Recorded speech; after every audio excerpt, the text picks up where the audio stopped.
एक लघु कथा जो कहीं सत्संग वगैरह में सुनाता हूँ, सुनने को मिलता हूँ। यूट्यूब पर भी मेरा जो ये कथा है, जो कि आप पंडित चंद्र विजय मिश्रा के विचार के माध्यम से यूट्यूब पर भी सुन सकते हैं। एक समय की बात है कि सिखों के प्रथम गुरु नानक देव जी महाराज अपने कुछ चेला और संतों के साथ कहीं जा रहे थे, तो रास्ते से गुजरते गए और लोग उनका जो है आओ भगत सेवा सत्कार बहुत विनम्र भाव से करते जा रहे थे। मैं एक चीज बताना भूल गया था कि इस कथा का नाम जो है बुरे संगत और अच्छे संगत पर महात्माओं का अपना विचार, नानक जी का अपना विचार क्या था, इस लघु कथा के माध्यम से लोगों को उन्होंने समझाया है। बहुत सुंदर। वही चीज मैं आप लोगों के सामने रख रहा हूं। अगर आप लोगों के भी जीवन में इस तरह का कहीं भाव आए तो इससे प्रेरणा मिलती है कि हमें बुरे संगत से और अच्छे संगत से कैसे रहना चाहिए। इस कथा का सार यही है और यही मैं आप लोगों के सामने रखने जा रहा हूं। आप लोग इसको ध्यान से सुनिए और अपने जीवन में इसका स्मरण कीजिए। तो एक समय की बात है कि गुरु नानक देव जी महाराज अपने कुछ संतों और कुछ चेलों के साथ कहीं जा रहे थे। जिस रास्ते से गुजरते थे लोगों ने उनका आओ भगत सेवा सत्कार करते थे। एक गांव में जब वो गए तो वहां शाम ढलने को हो गई। जब शाम ढलने को हो गई तो वो अपने पास साज बाज कीर्तन मंडली सारा कुछ लेकर चलते थे, लेकिन उस गांव के लोगों ने दो चार व्यक्ति वहां पे आया, हल्के मन से दंडवत प्रणाम किया, लेकिन किसी ने उनको ये नहीं कहा कि गुरु जी महाराज जी आपको कुछ भंडारा वगैरह भोजन पानी चाय इसका क्या व्यवस्था किया जाए, क्या नहीं किया जाए। किसी ने कुछ नहीं किया। तो उनके पास जो भी था उनके चेलों ने उनको बना करके और वहां पर उनको जो है जल रात्रि भोजन जो है कराया। और जब सुबह हुए तो गांव के लोग वहां पर इकट्ठा हुए, बोले कि भाई अब हम चल रहे हैं यहाँ से। तो किसी ने ये नहीं कहा कि महाराज जी और रुकिए, दो चार दिन और रुकिए, अपना कुछ कथा प्रवचन हम लोगों को करिए। किसी ने उस गांव के व्यक्ति ने नहीं कहा। तो किसी बुजुर्ग व्यक्ति ने उस गांव को बोला कि अच्छा आप जा रहे हैं और आप एक संत हैं, बताइए हम लोगों को क्या करना चाहिए। तो उस पर नानक देव जी महाराज बोले कि भाई आप लोग इसी गांव में रहिए, अपना खेती बाड़ी करिए और एकत्रित होकर इसी गांव में अपना जो भी जीवन यापन जैसे पहले करते थे वैसे ही करिए। और हम तो एक सन्यासी है, जैसे जल जो है कहीं नदी नहीं रुकती है वैसे सन्यासी का भी कोई घर द्वार नहीं होता है। तो कहते हैं ना कि रमता जोगी बहता पानी, तो जोगी का साधु का कोई जो है अस्थाई ठिकाना नहीं होता है। उन्होंने उस गांव को छोड़ दिया और फिर वो जो है कुछ दूर आगे बढ़ने लगे। आगे बढ़ते बढ़ते बढ़ते बढ़ते गए, फिर एक गांव आया और वहां शाम हो गई।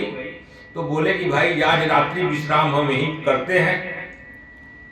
जब उन्होंने बोला रात्रि, तो वहां एक बरगद पीपल का पेड़ था, वहां पर इनके सारे चेले जैसे उस गांव में अपना जो है तमूरा वगैरह लेकर के कीर्तन भजन गाए। वहां पर जो ही अपना ढोल साज बाज बजाने लगे, पूरा गांव एकत्रित हो गया और पूरा गांव उनके सेवा सत्कार में लग गया। और बोला कि गुरुजी बताइए भंडारा में क्या बनेगा। कोई अपने घर से दूध लाया, कोई अपने घर से तरह तरह का कोई उनका जो है पैर दबाने लगा। मतलब उस गांव के लोग बहुत अच्छे थे और बहुत ही अच्छा विचार था।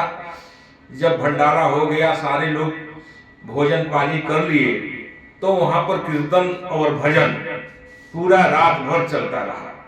सुबह गुरुजी ने बोले कि अच्छा भाई, हम आपके सेवा से बहुत प्रसन्न हैं, बहुत खुश हैं, अब हम आगे चलने की तैयारी करते हैं। तो गांव के लोगों ने बोला कि आपके भजन कीर्तन और जो भी ज्ञान भरी बातें इस गांव को सुनाए, उससे तो हम बहुत आनंदित हुए हैं। हमारा आपसे निवेदन है, आग्रह है कि 2-4 रात और रह करके हम लोगों को ज्ञान दीजिए, ताकि आपकी वाणी से इस गांव का जो है भला हो सके और हमारे जीवन में और भी बदलाव आए। उन्होंने भी ये कहा कि नहीं, हम एक रात से ज्यादा नहीं रुक सकते, अब मैं कहीं और का प्रस्थान करता हूं। आप लोगों से इतना कुछ प्राप्त हुआ बहुत है, क्योंकि जल अगर एक जगह ठहर जाएगा तो गंदा हो जाएगा। उसी प्रकार जोगी और साधु संत कहीं भी एक जगह नहीं रह सकते हैं। फिर उस गांव के मुखिया ने गुरु नानक देव जी से पूछा कि अच्छा महात्मन, अब ये बताइए कि जाते जाते कोई हम लोगों को सीख बताइए कि अब इसके आगे हमें क्या करना है। इस पर उन्होंने बोला कि आप लोग अगर मेरी बात को मानते हो तो मेरी दिली इच्छा यही है कि आप लोग इस गांव को छोड़ करके और अलग अलग गांव में चले जाओ। एक गांव में एक साथ नहीं जाना है। एक आदमी दूसरे गांव में बस जाए, एक आदमी दूसरे गांव में बस जाए, एक आदमी दूसरे गांव में बस जाए। आप लोग अलग अलग गांव में चले जाइए। उन्होंने कहा जैसा आपकी आज्ञा, और वो वहां से आगे चलने लगे। उनकी ये वाणी सुन करके जो उनका एक बहुत बड़े संत मर्दाना साहब थे, उनके मन में बहुत ही जो है उथल पुथल चल रहा था कि समझ में नहीं आ रहा है कि महाराज जी ने जाते जाते इन्होंने ये क्या बोल दिया। इस गांव के लोगों ने तो इनका बहुत सेवा, बहुत सत्कार किया, बहुत आदर भाव किया, और जिस गांव के लोगों ने आदर भाव नहीं किया, न कोई सेवा सत्कार किया, उनको उन्होंने आशीर्वाद दिया कि आप यहीं पर इकट्ठा रहिए। और इस गांव के लोगों ने इतना सेवा सत्कार सब कुछ किया, तो इनको बोल रहे हैं कि आप लोग अलग अलग गांव में जाकर बस जाइए। इस बात को लेकर के उनके जो सबसे प्रिय चेला मर्दाना साहब जी थे, वो बहुत ही विचलित हो गए थे। जब एक जगह थक गए और एक पेड़ के नीचे जब विश्राम करने लगे, तो बोले महाराज, मुझे आपसे कुछ पूछना है। तो नानक देव जी महाराज हंस करके बोले कि तुम्हारे मन की जो अंदर चंचलता बनी हुई है वो मैं समझ रहा हूं। तू क्या पूछना चाहता है, फिर भी पूछो, हमसे क्या पूछना चाहते हो। तो उन्होंने यही सवाल किया कि उस गांव के लोगों ने तो आपका कोई आदर भाव सत्कार नहीं किया, तो उनको आपने बोले कि तुम लोग इसी गांव में इकट्ठा रहो, और इस गांव के लोगों इतना आपका सेवा सत्कार आदर भाव सब कुछ किया, तो इनको आपने बोले कि आप लोग अलग अलग गांव में चले जाओ। ये रहस्य हमको जो है गुरुदेव पता नहीं चल पाया कि इसका कारण क्या है। तो उन्होंने धीरे से मुस्कुराए, बोले देखो, वहां पर जितने लोग थे वो दुष्ट प्रवृत्ति के थे। उनको न तो संतों की आदर करना था, न उनको संतों की वाणी अच्छी लगती थी। तो मैंने इसीलिए बोला कि आप लोग यहीं पे रहिए कि जो बुराई है वो इसी गांव तक सीमित रहे।